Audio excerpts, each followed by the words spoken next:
নমস্কার, আমার নাম আদ্রিতা দত্ত। লুকোচুরি, কবি রবীন্দ্রনাথ ঠাকুর। আমি যদি দুষ্টুমি করে চাপার গাছে চাপা হয়ে ফুটি, ভোরের বেলা মা গো ডালের পরে কচি পাতায় করি লুটোপুটি, তবে তুমি আমার কাছে হারো।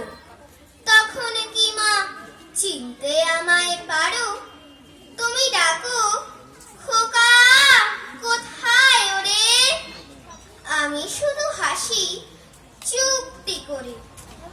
যখন তুমি থাকবে যে কাজ নিয়ে, সবে আমি দেখব নয়ন মেলে। স্নানটি করে চাপার তলা দিয়ে আসবে তুমি পিঠেতে চুল ফেলে। এখান দিয়ে পুজোর ঘরে যাবে, দূরের থেকে ফুলের গন্ধ পাবে। তখন তুমি বুঝতে পারবে না সে তোমার খোকার গায়ের গন্ধ আসে।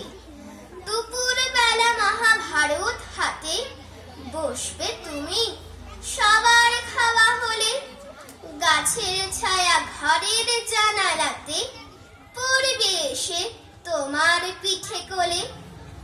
আমি আমার ছোট্ট ছায়াখানি দোলাবো তোর বইয়ের পরে আনি।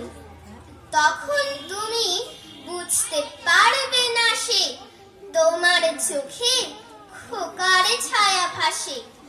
সন্ধে বেলায় প্রদীপ খানি জেলে যখন তুমি যাবে গোয়াল ঘরে, তখন আমি ফুলের খেলা খেলে খুব করে মা পড়ব ভুঁই ঝরে। আবার আমি তোমার খোকা হব, গল্প বলো তোমায় গিয়ে কব। তুমি বলবে দুষ্টু ছিলি কোথা, আমি বলবো বলবো না সে কথা। ধন্যবাদ।